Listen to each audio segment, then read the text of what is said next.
disclaimer, everybody, we're not therapists, we're not priests, we're not your your pastors.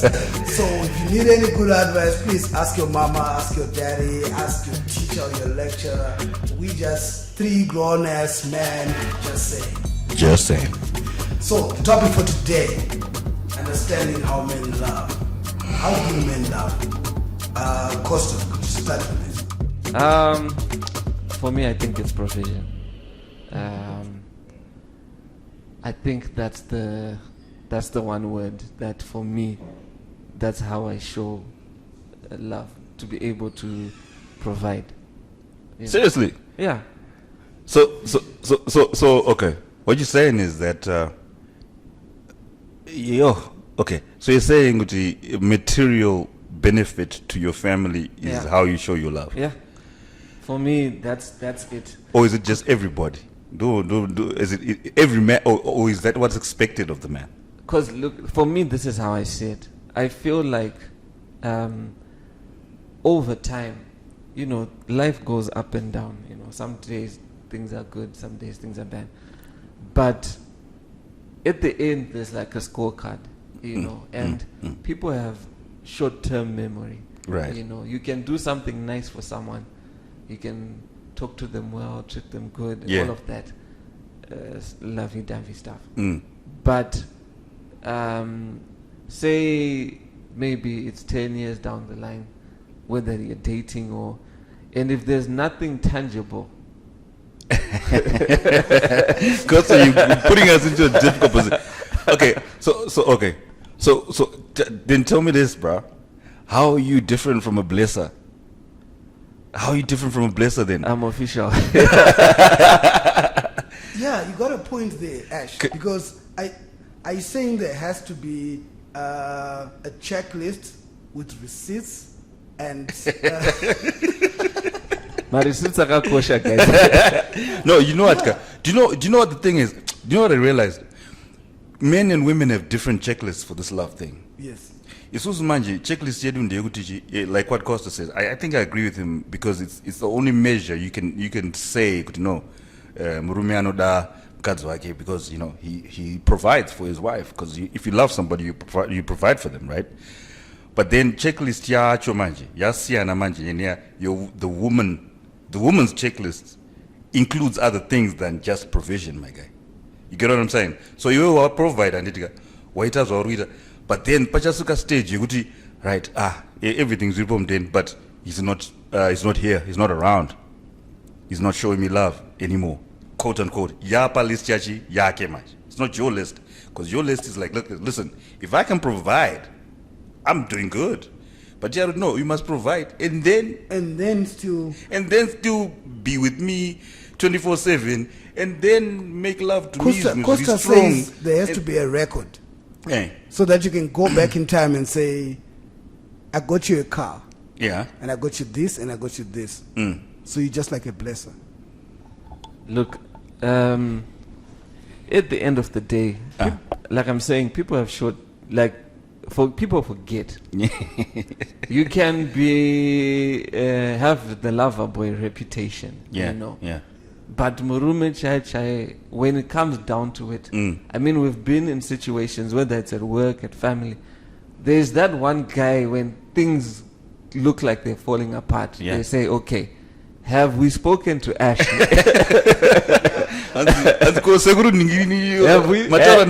you spoken to Ashley? You know, and then there's some where, you know, they're nice with the chicks, you know, and, you know, you can do all the opening of doors and, all the, you know, flowery stuff. But for me, you know, the standard is, can you provide?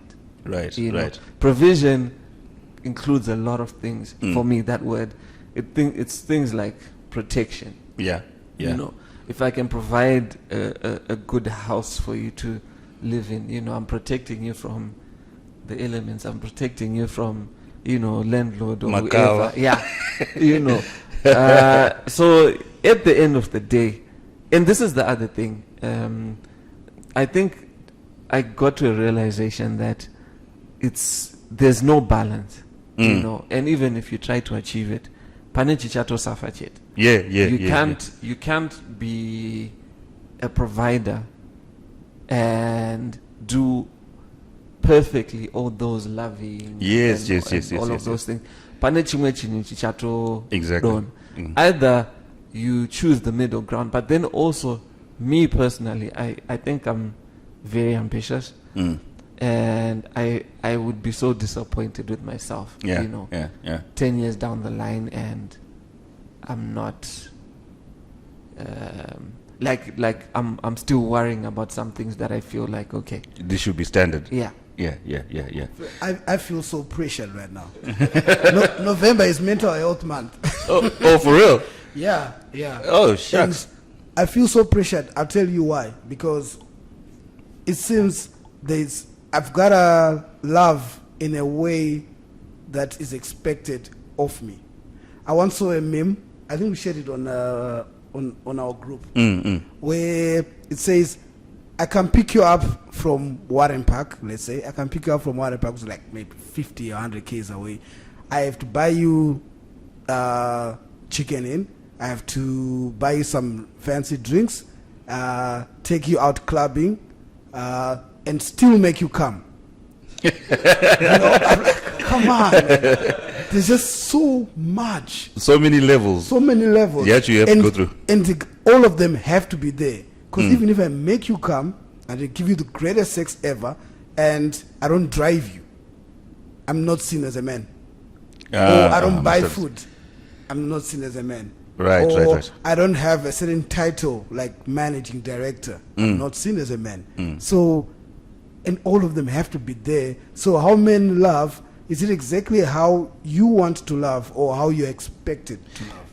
That's a very good question. That's what I was saying before, that the expectations of what you think should be shows your love versus what the woman expects from you is different.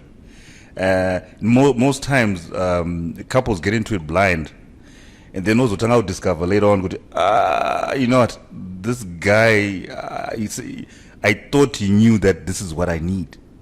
I thought he knew this standard, you have to have a car, you have to take me out, you have to mamakyo, papakyo, all that. You have to do all that for me. It's standard. And then I'm like, but dude, don't you work? Don't you have your own job? I think also the culture that's prevailing right now, it's treating the relationship between men and women, almost treating men like pimps. Exactly. Or maybe corporations to say, oh, if he doesn't have a car, or if he doesn't have this, or, and then it's like, I guess I'm also shooting my point in the foot, because I'm also thinking, okay, I remember before I got married, like I told you, like for me, I'm very ambitious, and for some reason I knew that I would not be an employee forever. Yeah. And I knew that I would, like it was my desire to have, to be able to afford things. Yeah. So my goal was, I want to meet my wife before I have a car. Right. Or before I have anything. I know I'm going to get those things. Yeah. But I want someone who gets me before those your day things. ones. Yeah. And fortunate enough, I really got a good one.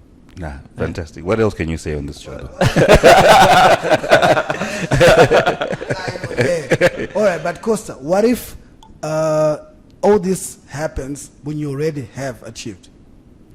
Yeah, you see. You're Jay-Z, you've got the Lamborghini, you've got the $100 million in the account, you've got all that. To be honest, you're buggered, because that's the standard that this person is coming in at.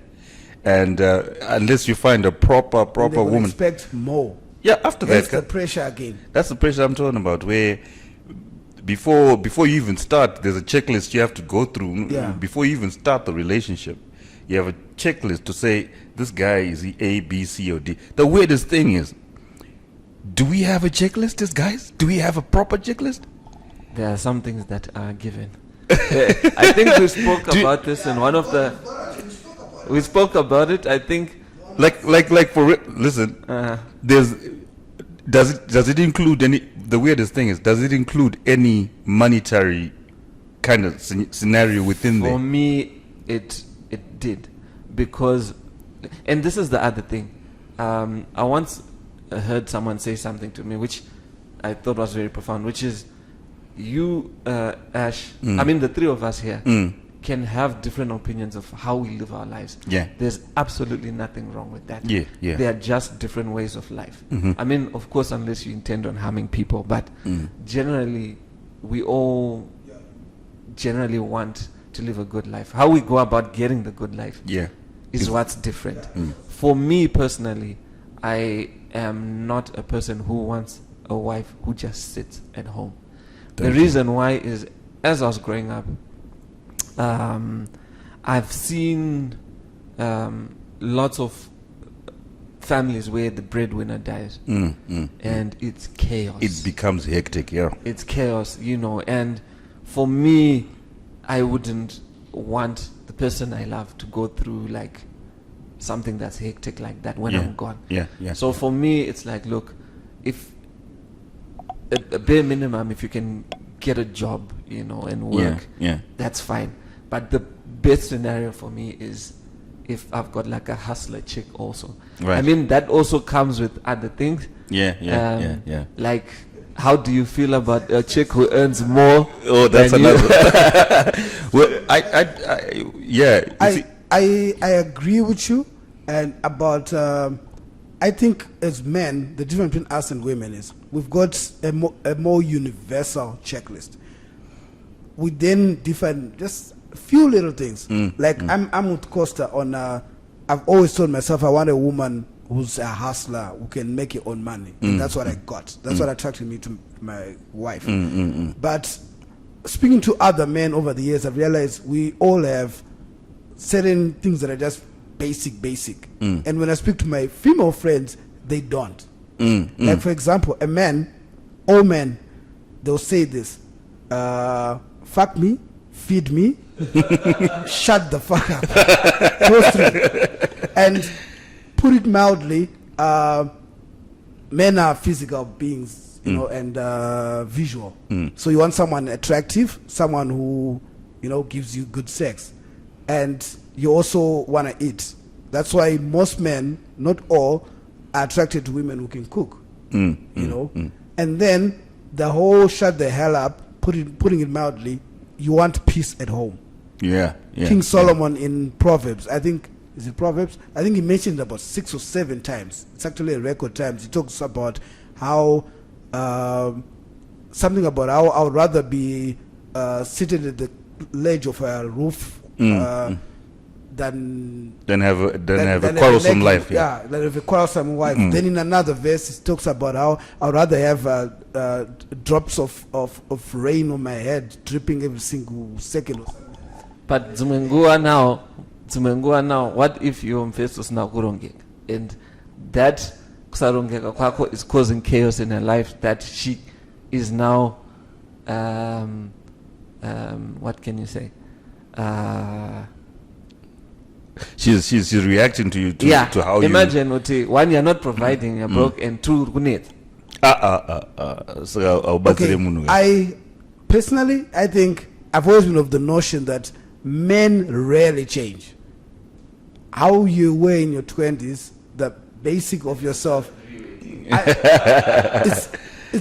the DNA of you would most probably, if you're an Arsenal fan when you're 20, you'll be an Arsenal fan when you're 80. So women she got attracted to you like that, but she never paid attention. So 20 years later, she's saying, I disagree strongly with you on that.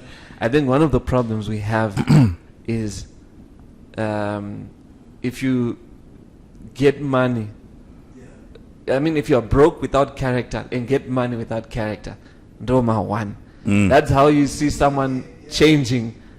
Because the thing is, if you're broke, you can be the most kind and patient person, because as men, there's a quote. I think you're the one who put it in the group. Like, if you want to see a man's character, give him more money. Give him more money. If you want to see what is it about? If you wanna see a woman's character, Have less money have less money. as a man.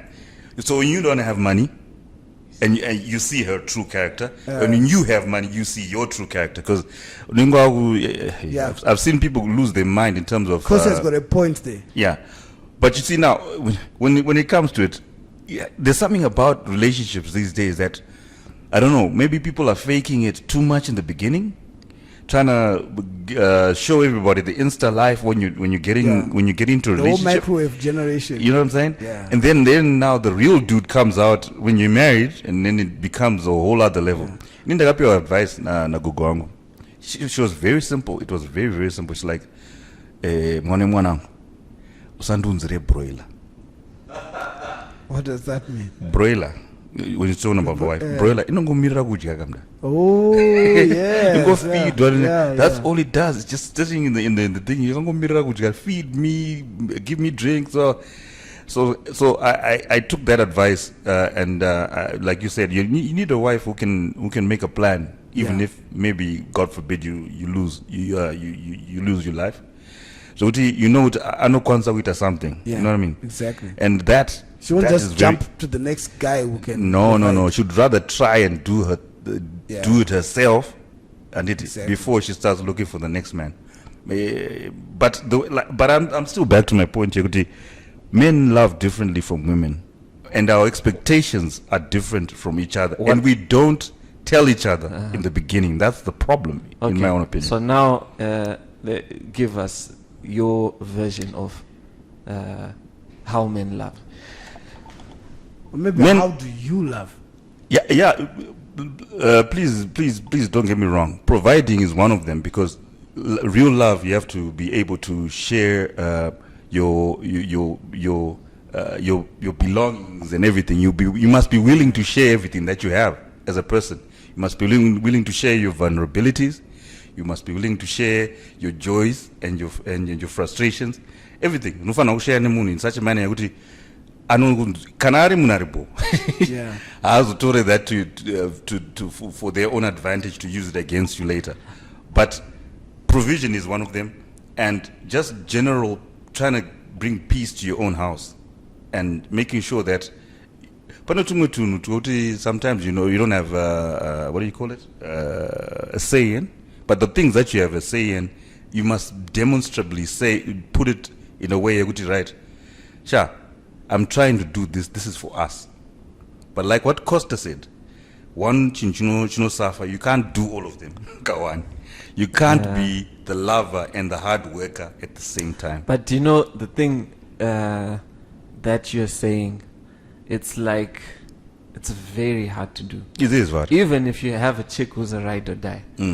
That, because I feel like as men, most of the times we see far. Like you're looking at the consequences of your actions 5 years, 10 years from now. Yeah. And I mean, there's some people who live like 20 minutes at a time. Goldfish. 20 minutes at a time, that's how they plan their lives. Yeah. But I mean, as a guy, it's kind of liberating though.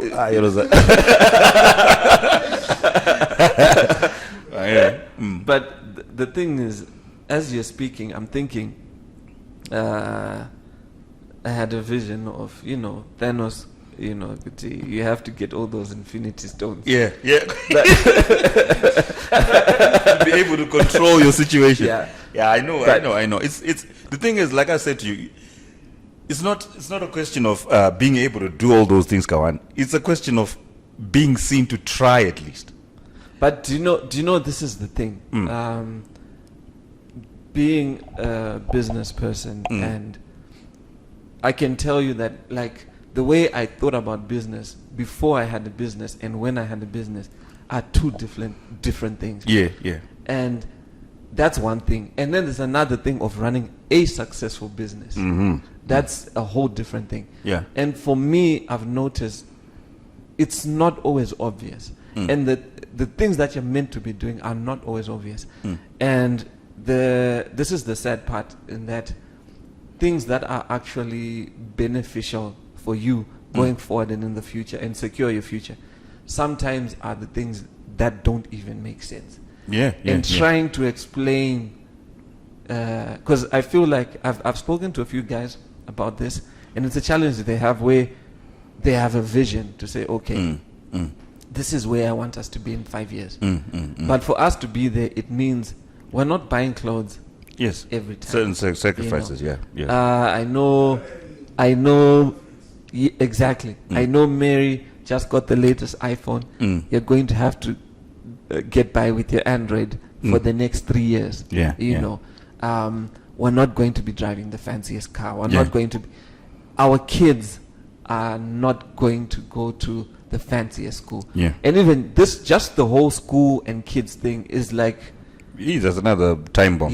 Because like for me personally, I feel like, and I guess like, remember like what I was saying, it's just a way of life. It's not necessarily the best way. But for me, going back to that situation where if something, God forbid, happens that I'm not around, I would rather my kids be secure financially than have a good education. Like not good education, but like an excellent education, private schools, all of that. So I would rather they have a property than because you have degree people without. You see now, I like your example. I like what you spoke about, and I like when you mentioned that it's how you see it is not exactly how it then is. When you spoke about business, it's easier said than done, because I'm also a big believer that education, the education that we system, call education, it's the systematic education is overrated. I taught my little kid by the age of 2, she knew pentagon, octagon, she knew like almost all the colors of the spectrum. She could count up to 15. Now she can count up to 30 or 40. By the end of the year, she'll be counting up to 50. A lot of stuff I taught her myself. She didn't need a fancy school. But it's easier said than done, because remember, your wife is also another human being with their own wants and dreams and ambitions. And if she's seeing her daughter at Peterhouse Girls, nothing in the world that you're going to say is going to change that. Because if you can't do that, then you're a failure. Because she also then sees herself as a failure, that she chose a man who cannot provide the family to go to that kind of school. I think you're right. And I think one of the mistakes we make as men is we invalidate women's dreams. The fact that she has that dream doesn't make it wrong. You know, does it make it less substantial than yours? Exactly. And I think you then now have to balance between her dream and your dream. You know, and I guess now this is one of the important things where while you're dating, these are some of the things you need to clear that stuff up. This is what I was talking about. The thing is about you're probably not going to thrash it all out in the beginning of a relationship, because it's not sexy to be talking about. It's not. It's not. So what you're gonna do is that there's certain red flags though that you can pick up with. You know what? You know. It just reminded me of a text I saw. So it was like a screenshot. I don't know if this is a meme or this has actually happened, but if it did, so there's a conversation between a girl and her boyfriend. So the girl sends the boyfriend a message and says, baby, can you please send me airtime? Then the guy says, look, I'm at a funeral, trickle burial. Can I sort you out when we're done? Then she's like, but that's why ndakufonera usati waenda ku graveside, because I know you'll be emotional. Okay. So send me the money before you get emotional. Oh my God. That is savage. Guys, the whole let's talk about it whilst we're dating, I'm not a believer in that. I've heard that 1,000 times. Where people forget. What are you saying? Why? It's easier said. A lot of people say that. My boy Chris, every time when I give him examples, you know what? Ashley was doing this with Tells. Oh, Steve was doing this with Jen. He always says, but didn't they talk about it when they were dating? Guys, life is so huge, and marriage is so long a journey for you to compress it into a 2-3 year date scene. And like you said, it's not sexy. There's certain things I've discovered about myself in my 40s that when I was dating my wife 10-15 years ago, I didn't know about yourself. Yeah, it's a journey of self-discovery. I didn't know. And same as my other friend is quite traditional. He also didn't know that he prefers a wife who washes his hands and goes down on her knees when she's serving food. He didn't know then that he's that kind of guy. But as he got older, he became more like his dad, and he's like, hey, but you are my motsi. Oh yeah. Why you dress like this? But if you had to ask him below in the the 20s, knee skirts, he'd be like, hey, where your batty rider? Where your cool, And as soon as he's now wifey, he also, when he then hears his grandpa or grandma say, hey, but why is my Monda dressed like this? It then triggers something, and you become, you are Mr. Monda, but for sure, But I think also we evolve as men. What you wanted or what you found attractive as a young man, when you grow up, maybe, because the thing is, you could have been an immature person, and which is most likely, and life, taught you 1 or 2 lessons, and then you learn from there. So I get, maybe not so much as an overall. I can see the future. This is my person thing. But there's certain things that you can kind of tell to know this person. I don't know. Maybe it's me, or maybe I'm too critical. Or you're right. You can. You can kind of tell the whole picture. You can't tell the whole picture. You can't tell the whole picture. Like you said, we also evolve. She also evolves. One moment she's like, you know what, Mellow, I love you with your music. You're the greatest. The other moment she's like, you're always around models. So I find it's a it problem. uncomfortable. Yes. And she's validated to say that because she does feel uncomfortable. Yeah. So you can't rubbish her feelings. Yeah. He does some, shoots with lots of women and so forth. And at Costa, I'm uncomfortable every time I walk into the studio and there's half naked women. That's. FYI, we do not have a disclaimer. Fully naked or half naked people. Or him being a businessman and he's always getting calls from female clients. When you're dating, maybe he doesn't get those kind of calls, or his business hasn't evolved to the stage where he's got the CEO of such a bank who's a lady who also calls him for certain seminars and they go driving to Kariba together and he's filming a documentary and so forth. That has never happened yet. So he's like, no, I don't talk to women. I don't speak to women. That's who I am. But 10 years later, you know what? Let me start doing documentaries with female execs. And maybe she's uncomfortable with that because maybe something happened in her past that triggers that kind of exactly, or maybe reaction. The dad was one of those Rolling Stone type of guys, So it's not So for you, Tab, you've heard my stories, you've heard Ashley's Infinity Stones. But what about you? Can you give us your? I've evolved. I'm a typical creative hippie. How I was loving was based on, I grew up on TV. Was based on TV. The romantic writing poetry, the romantic and so forth. So I've been married 7 years, and I only discovered this, I think, like in my 6th year. That how I should love is based on what's expected of me. It took me a long time to digest that, and I hated it for days. Ash is my boy. I'll tell him a lot about it. And like, for example, I think this sounds like some Christopher Nolan shit. No, but for example, the whole I have to provide. In my head, I was like, but I married a chick who's also a hustler. She must, make a plan. She must make a plan also. I've got $100. Let me put it towards posting my song. Because I've got a vision in the next 5 or 6 years, this is what's going to happen. Then we'll have enough money. But right now, baby needs cornflakes, baby needs shoes, baby needs that. So I have to make that sacrifice as the provider. I have to do this. I have to put certain things aside. I have to. So it took me a long time. If I can say something before I forget, I thought about it when you were giving your example. I watched this interview, Kobe Bryant.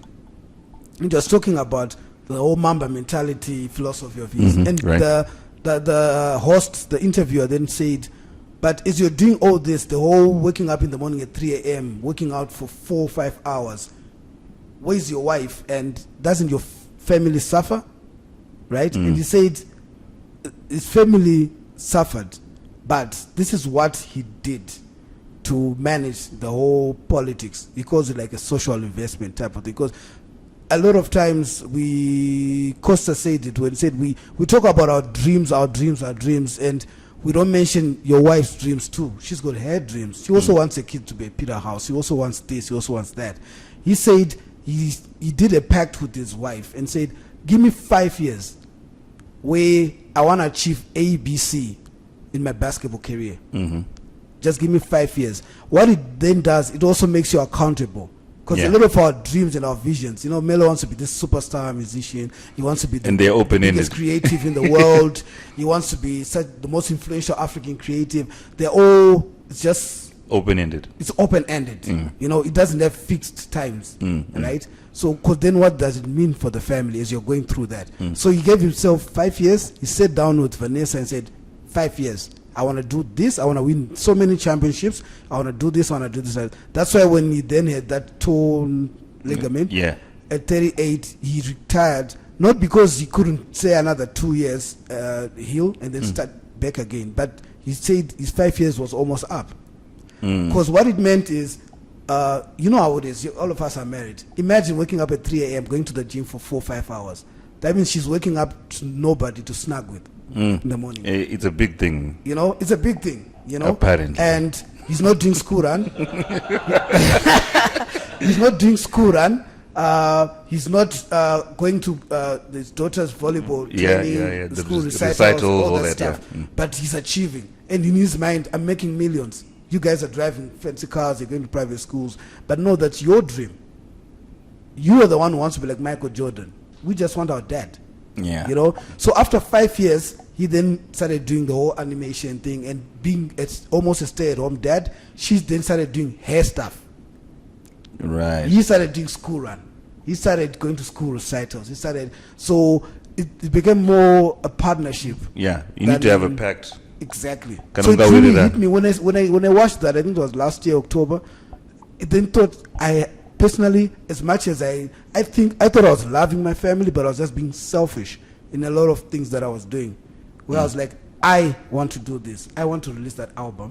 I want to do that book. I want to do this. I want to do that. I want to travel the world. It's about me. And I then hide behind. But when we then make money, the family then makes money. No. They want their father. She wants a lover. She wants to walk in the street with a dude. She wants to go to this wedding. She wants to go to the... But you're never there. Weddings. Because you're saying, I want to do my podcast. I want to do this. I want to do this. I think that's dope. And for me, from what you're saying, I think sometimes some people may not fully realize what they're asking for. There's this famous TikTok kind of a thing where it's like, I was tired of working a 9 to 5, so I quit, started my business. Now I work 24/7. And I feel like it's the same thing. And I think in conclusion, I think men love in very different ways. Yeah. And I think it's now up to you to understand the men in your life to say, okay, how does this particular man love and show love? Yeah. But I think there also needs to be a caveat where you understand that we cannot be all things at all times to everyone. Exactly. You will lose your mind. You will lose your mind.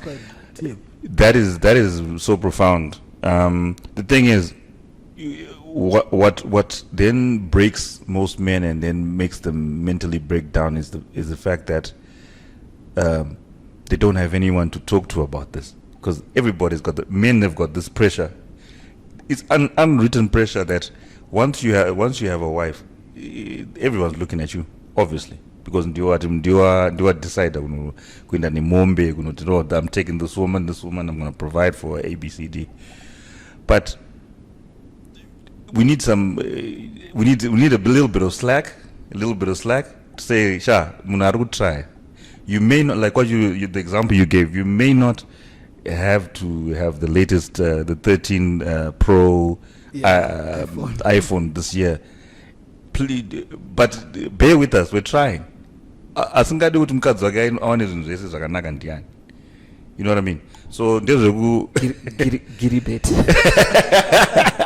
But so if someone really loves you, yeah, they can tell that you're trying. Yeah, they can tell that you're trying. Yeah. At least the good thing is you must try. But then there's also another type of man who doesn't really give a shit. We're talking about the normal guy. Then there's other dudes that are. All right. Okay. All right. So to wrap it up. Yeah. Disclaimer. Once more, we are not certified therapists, counselors. Hey, I'd rather you ask your pastor, your priest, your mom, your dad. Yeah. We just saying. Just saying.